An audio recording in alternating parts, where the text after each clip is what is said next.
Nabisto ng Philippine National Police o PNP ang mga armas at parte ng baril sa operasyon sa Antipolo. At dito kanila ring naaresto ang gunsmith.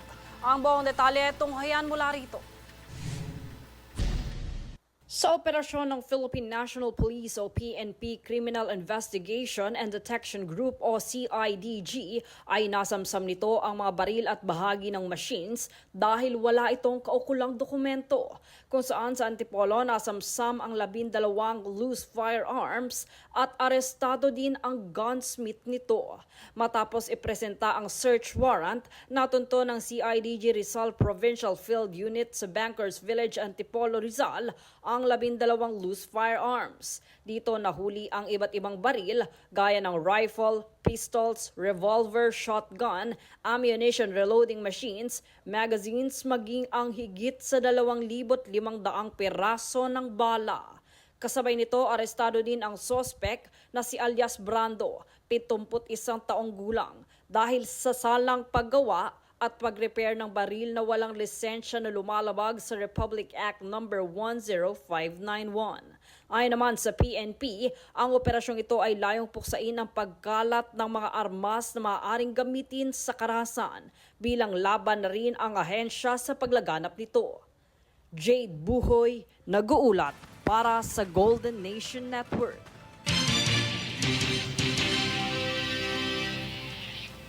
Magsisimula na ang pagdaraos ng 51st edition ng Metro Manila Film Festival o MMFF ngayong December 25 hanggang January 2026. Ang tema ngayon ay isang bagong panahon para sa pelikulang Pilipino na gaganapin sa lungsod ng Makati sa kauna-unahang pagkakataon.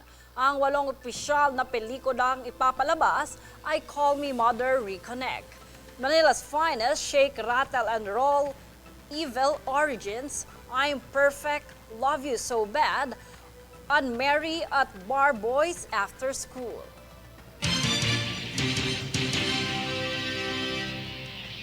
Ang pamunuan ng GNN maging ang aming mga kasamahan sa trabaho ay nagdadalamhati sa biglang pagpanaw ng aming kasamahan na si Mr. Benny Ginto.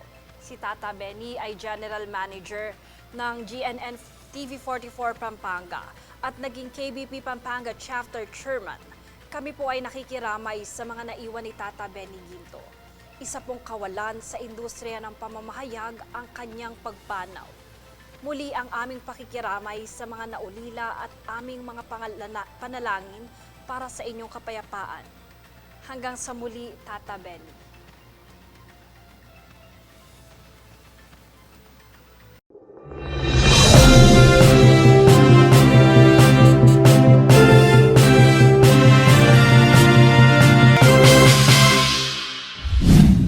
Russian President Vladimir Putin said Russia has no intention of fighting Europe, but warned it is ready for war if Europe starts it. We are not going to war with Europe. I have already said this 100 times.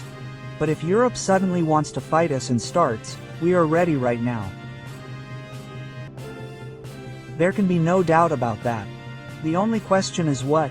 If Europe suddenly starts a war itself, it seems to me that it will happen very quickly. This is not Ukraine. We're acting surgically with Ukraine, carefully, so that, well, it's clear, right? This isn't war in the direct, modern sense of the word. If Europe suddenly wants to start a war with us and does, a situation could very quickly arise in which we won't have anyone to negotiate with.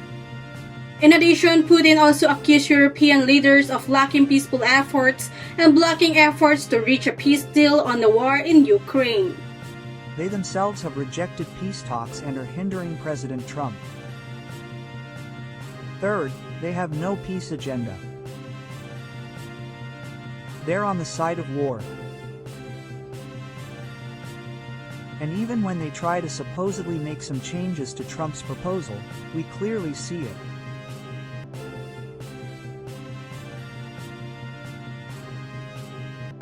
All these changes are aimed at one thing: blocking the entire peace process altogether, putting forward demands that are absolutely unacceptable to Russia. They know this, and thereby blaming Russia for it. U.S. President Donald Trump said he believes Russian President Vladimir Putin wants to end the war with Ukraine as U.S. officials prepare for follow-up meeting with Ukraine's negotiator. Trump's envoy Steve Witkoff and son-in-law Jared Kushner met with Putin in the Kremlin but reached no breakthrough in stopping the long-time conflict. Meanwhile, Trump stated that the U.S. negotiators had a reasonably good meeting with Putin. I don't know what the Kremlin's doing. I can tell you that they had a reasonably good meeting with President Putin. We're going to find out. It's a war that should have never been started. It's a war, if I were president, we had a rigged election. If I were president, that war would have never happened. It's a terrible thing. But I thought they had a very good meeting yesterday with President Putin. We'll see what happens. It's, when I was in this office and I talked about no cards, I said, you have no cards. That was the time to settle. I thought that would have been a much better time to settle. But they, in their wisdom, decided not to do that. They have a lot of things against them right now. But you have President Putin had a very good meeting yesterday with Jared Kushner and with Steve Witkoff. What comes out of that meeting, I can't tell you, because it does take two to tango. Ukraine, I think we have something pretty well worked out with them. They're very satisfied, considering. But the sad part is, if I were president, no war would have ever happened. They would have had 100% of their territory. Nothing would have happened. It's a very sad situation. European Union plan to provide a 90 billion euro fund for Ukraine by using frozen Russian assets this Wednesday, covering 2/3 of Ukraine's financing needs for the next 2 years. According to European Commission President Ursula von der Leyen, the money would be generated through EU borrowing or by using Russian central bank assets to fund the reparations loan. However, Belgium, which holds the bulk of the Russian assets, has so far rejected the plan over fears that it could face severe legal and financial retribution from Russia.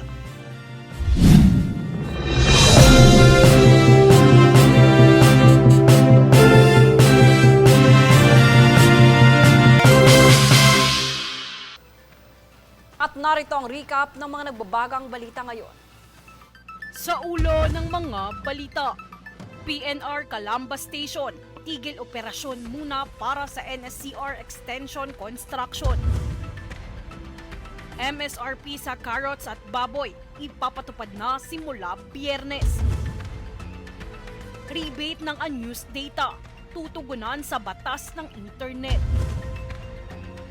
Pamumulitika sa ayuda, isinusulong na ipagbawal. 51st edition ng MMFF 2025 magsisimula na sa December 25. At higit 6 million pesos na loose firearms nabisto ng PNP sa Laguna. Batas at pantay na balita, komprehensibong ulat para sa pulso ng masa. Ito ang Newsforce.